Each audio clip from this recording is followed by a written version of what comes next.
So, doctor, let me come to this point. We always know that these hormonal medicines, like the medicines which are basically contraceptive pills, which you all actually prescribe to these young girls, they have side effects. So, like, what kind of side effects do these medicines have? And like, I have seen one of my very close friend who was given a hormonal treatment because of PCOS, and it so happened that the woman like had gained 30 kgs of weight, 30 kgs. So, was it because of these hormonal medicines, or this weight gain was because of some other reason? But we were made to understand that no, it is because of this hormonal medicines. Like, what is the actual, what to say, the secret behind it? We want to know the reality. No, Like, do these actually, this hormonal is a myth. medicines really This is a create myth. impact? Yeah, this is a myth or this is a misconception amongst the society. These pills are actually harmful. Nowadays, there are new generation pills are coming which actually help us to regularize the cycle and help us in weight reductions. The newer generation, the newer composition of pills are coming which are very much suitable to every woman. Most of the women tolerate them very well, and these new generation of pills are coming which actually contains the hormone in minimal amount and which are actually suitable to everyone. Most of the women have very less complication or very less intolerance to these pills. And these pills which are coming nowadays, these are called fourth generation pills, hormonal pills, and these contains hormone which actually helps to reduce the weight and actually regularize their hormonal imbalance. And these pills are very much suitable or tolerable to these young women also.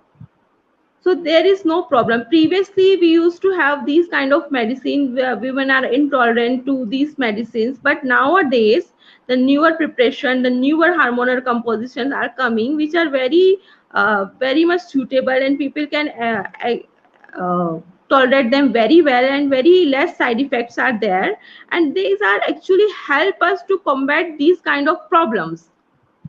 So Okay, nowadays, doctor. whatever pills are we are available, they are very much suitable to young girls. And this is not because of the pills that they are getting a weight gain. These pills are having side effect. It is not at all actually like this. This is because their disease, whatever they were having polycystic, they are actually having the tendency to get weight gain. But this pill actually helps to reduce the weight. Women suffering from polycystic PCOS, polycystic ovarian syndrome, they cannot conceive very easily. And so, childbearing or giving birth to a child becomes a big issue for them. And as you are an IVF expert also in Cradle Fertility Center, I just want to ask, like, tag one more question, that is, do always the women who are having PCOS, they need to go for IVF?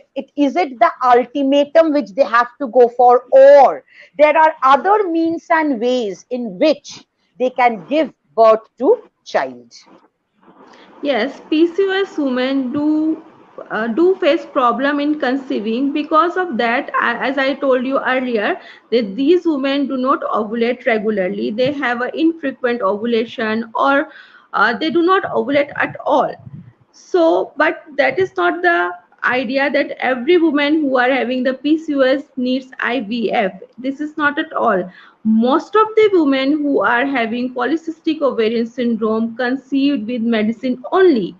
There is no such a myth that every woman who are having the PCOS needs IVF.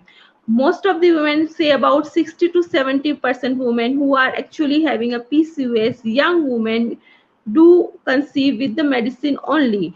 And these medicine we call them ovulation induction agent. So we give them medicine for 3 to 6 cycles to make them ovulate. There are medicine and injection are there. So we give them medicine, and we tell them to try in a window of fertility window के अंदर उनको try करने के लिए बोलते हैं. Most of the women conceive with this treatment only. This is the first and least expensive or say cost effective treatment we prescribe to these women. And those women who do not conceive with this ovulation induction agent or with medicine, they can go for IUI, laparoscopy, and the residual women जो laparoscopy या IUI के बाद भी conceive कर नहीं कर पाते हैं, जो कि एक बहुत ही लेस अमाउंट ऑफ वुमेन्स होती हैं, उनको फिर जाके IVF लगता है. पर जो मेनली जो यंग वुमेन है जिनको सिर्फ ओनली एक ही फैक्टर है कि जिनको सिर्फ पॉलिसिस्टिक ओवरी है, rest other factor are okay, like her tubes are okay, uterus are okay, the male partner doesn't have any problem, उनके लिए most of the women like 60 to 70% as I said they conceive with medicine only. और उनको वो medicine देने से 3 से या 6 cycle तक मेडिसिन देने से वो बहुत सी वुमेन्स कंसीव कर जाती है और most of the women respond to this medicine very nicely और यंग वुमेन्स कंसीव कर जाती है. पर those women apart from PCOS, those who are having other problem like they have endometriosis या मेल पार्टनर की तरफ से भी कुछ प्रॉब्लम हो सकता है, उन वुमेन को ही जाने IUI या IVF का ट्रीटमेंट का दरकार होता है. बाकी मोस्ट ऑफ द वुमेन इस तरह का मेडिसिन लेने से ही कंसीव कर जाती हैं. It is not like that कि women who are having the PCOS always needs the IVF. It is not at all like that. बल्कि PCOS और PCOD ही इस तरह की एक प्रॉब्लम है जो मेडिसिन से काफी अच्छे से रेस्पॉन्स करती है. And most of these women conceive with medicine only. They don't need the other treatments.